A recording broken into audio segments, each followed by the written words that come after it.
I'm going to run through a list of the algae that are most common, and we're going to go in order that we see them in a new tank.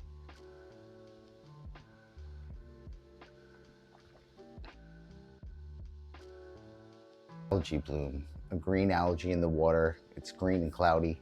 It's usually a cause of overfeeding, and when you see a green algae bloom, the idea right here would be probably to turn the light down a little bit. It's probably on too long. Let's turn the intensity of the light down, and let's look at the lighting times. A good starting point for lights, I would say, is 6 hours. I don't recommend to do a water change at this point unless you test your nitrates and they're above 40 ppm. Don't change the water because it only fuels the food that the algae is feeding on. It will clear itself in time, and just really by reducing the light.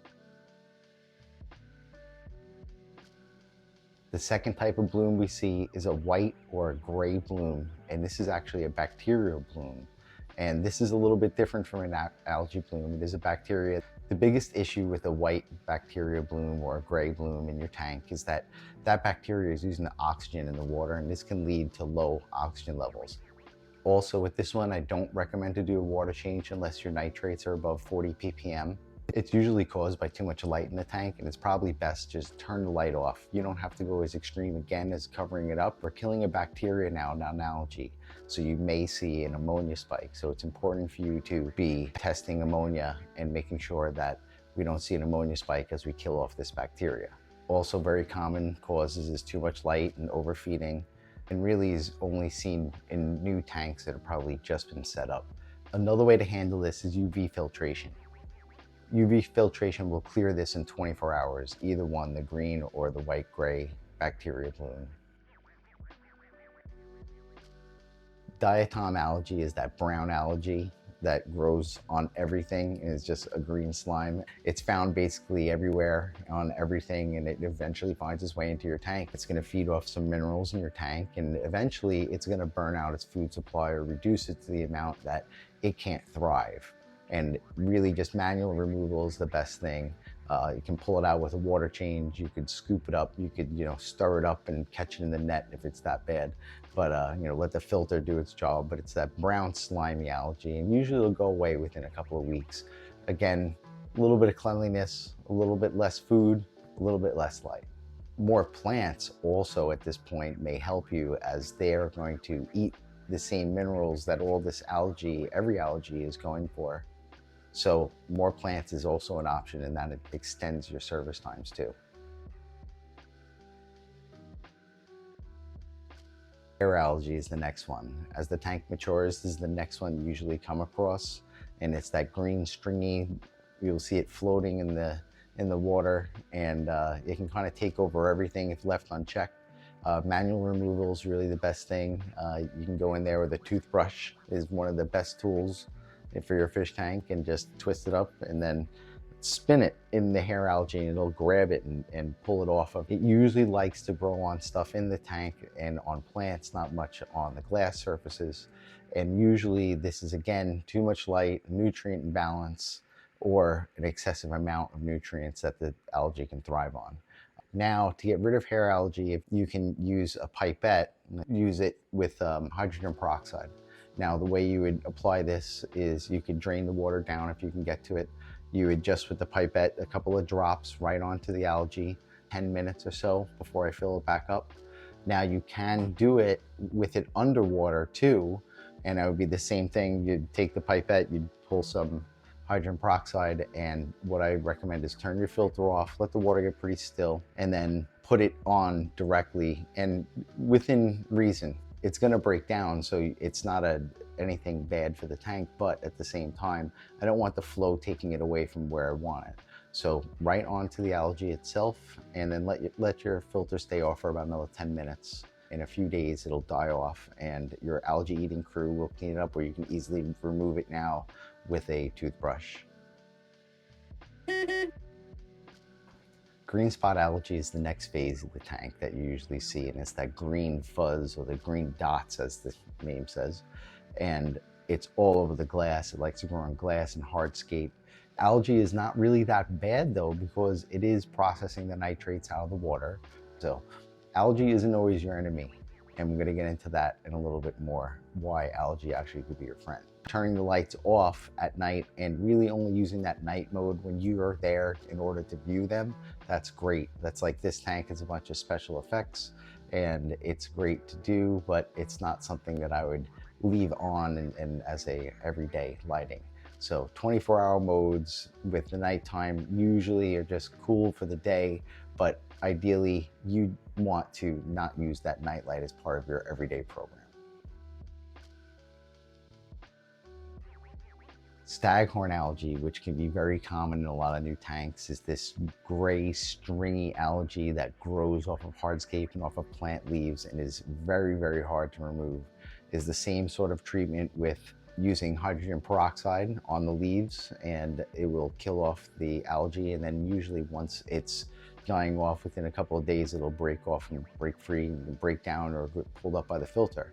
So the staghorn algae is just another sign of there's too much nutrients, too much light, and it's thriving because other things can't. Feed a little less, watch your nutrients, water changes to help maintain that nutrient level to keep it low, and paying attention to how fast that bioload climbs in your tank will give you an idea of how often you need that water change done.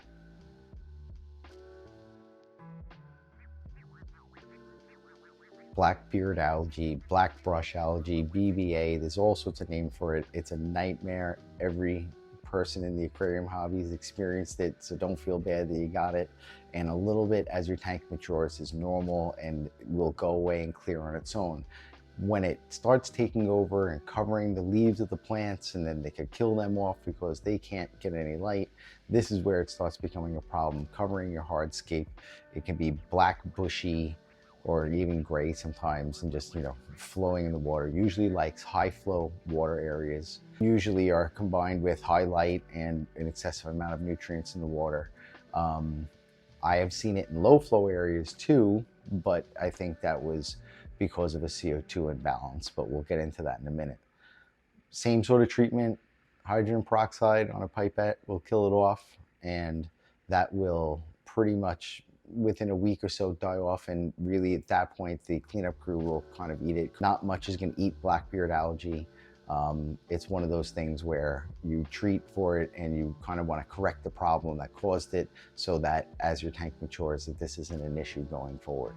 Now, as I mentioned before with CO2, for the people that are injecting CO2 in their tank, CO2 injection not being stable in a tank makes it tough on the plant because it has no balance. It can't make changes fast enough. But you know who can change really fast? Algae. So now we get the algae to thrive because the CO2 levels are constantly changing and the plants can't keep up with the nutrient demand.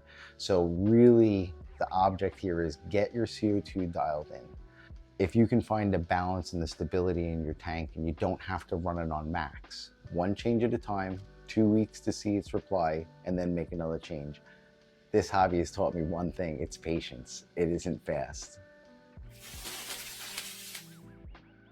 Cyanobacteria, this one makes everybody cringe. It's everywhere. It's in the marine world, it's in the ocean, it's in fresh water, it's in your fish tank.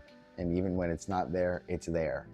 It can be a big problem. Now this again is a bacteria. So manual removal is the best because we can remove as much as possible before killing it off so we don't cause an ammonia spike is really the idea. Sometimes you'll see it as a green slime covering the whole bottom of the tank, all the hardscape, and the reason it's the bottom of the tank, or you'll see it just at the substrate level, is usually because it's a low flow area, but a buildup of nutrients, detritus, things that have fallen in the water column because it couldn't stay suspended. Looking at your water flow will help you with cyanobacteria because it's going to thrive in those low flow places with a lot of nutrients and too much light. Some people say that because we focus so much on algae in our tanks, the number one competitor for cyanobacteria is algae. That is his number one competitor for food. So we work our whole time and we wipe out algae, which it's like Thunderdome of cyanobacteria and algae fighting each other for the same food. And we go and take algae out. So who do you think is the winner? Cyanobacteria will thrive in those conditions. So really at this point, it's one of those reduced light, monitor your nutrients, make sure you're in balance, and it should clear on itself. There are products out there that will get rid of it. I used this one product, Ultra Life Reef Products Blue Green Slime Stain Remover. If this thing isn't from the 60s or what, and it's a proprietary mix, so there's no idea what's really in it, and it's this like pink salt, and it comes with this cool little spoon, and it's a 7-day treatment. You don't have to do anything. You don't have to remove carbon. You don't have to make any changes. Just add it to the tank. 3 days later, you do a second treatment. If it hasn't gone away, it kills it off in about 7 days. Nothing in the tank is going to eat, no cleanup crew is going to eat cyanobacteria, because it's a bacteria, it's not an algae. I like this because it's not a chemical, it's not an antibiotic, because you'll hear a lot of people say erythromycin, and my opinion is that save the antibiotics when you really need them. You know, if using antibiotics all the time, every time I have an issue, I'm building up a tolerance, or the fish are, to the antibiotics. So when I really need that antibiotic to work, it's not there. So it's not going to be strong enough, and we're going to build resistant strains. So I would say that you leave that off for an extreme case. This is, I think this was like 11 bucks on Amazon. I'll throw a link down in there for some of these products. But once again, if it's a lot of it, you want to be monitoring ammonia levels. If there's an ammonia spike, be changing water, adding prime. But at pretty much manual removal, I used this product, I had no issues with it, and it was very effective. So if you made it this far, you want to know how you can make it that you don't have to fight with all these algae. One thing to focus on is the cleanup crew. What do you want to have in your tank? Some people don't mind snails. You can get meteorite snails and mystery snails. They're snails that won't populate in your tank because they need brackish water, so you don't have to worry about them overrunning your tank. Shrimp, cosmetic shrimp like cherry shrimp, stuff like that, aren't really that effective. Amano shrimp are great. Unfortunately, amano shrimp need salt or brackish water to hatch, so you're not going to get them to breed in your tank like you will Caridina shrimp or Caridina shrimp. That they're just ferocious eaters, and they just eat everything, but you have to have fish that aren't going to eat them. Otocinclus is a wonderful, super peaceful, should be kept in groups. Strict vegetarian, doesn't, picks up protein just by picking up things that are with it, but for the most part is a strict vegetarian and is a great fish at cleanup and will eat almost every algae. Florida flagfish, they're really good. I mean, I'm sure if you do a search, you can find there's tons of fish out there. I kind of lean towards the smaller stuff, so I really know those more, but I'm sure if you look around, you'll be able to find plenty of fish that would fit your tank as in a cleanup crew. Water changes are an essential part of keeping your tank balanced, and I'm not going to sit here and tell you to change your water every week or 2 weeks or 3 weeks, not at all, or only when you need to. That is really what this hobby is all about, is to learn what your tank needs and what your demands from your tank is telling you. Really what you're looking for is to balance your bioload and your plants, and basically looking at, if I have a lot of fish, I'm going to have to change the water more often. If I have a lot more plants than fish, I probably won't need to change the water as often. One thing you can do is add floaters. Red root floaters are beautiful floating plant. It helps add a little shade to the tank, but at the same time, they populate and grow all over the place, and they pull nitrates out very, very, very fast. And you can just scoop some out and throw them out, and you've just eliminated the nitrates. I don't even want to say it. Duckweed, which I have a lot in my tanks, and it's in the pea puffer tank, and it does a great job. So to wrap things up and summarize all this, the way to beat algae is start with your lights down lower. Try and build up rather than shoot high and come down. And I would recommend the same thing if you're new to CO2s, do the same thing. And I'd recommend the same thing with your fertilizers. Let me know in the comments if you want me to do a video on fertilization, if that would be interesting enough for everybody, and explain how that you go about, because if you follow the directions on here, you're growing algae, because they have to tell you something, but the reality is that every tank is different, and there is no instructions on a bottle that's made for your tank. You know what? Why don't you go check out the pea puffer video right here? You can get a good look at that tank.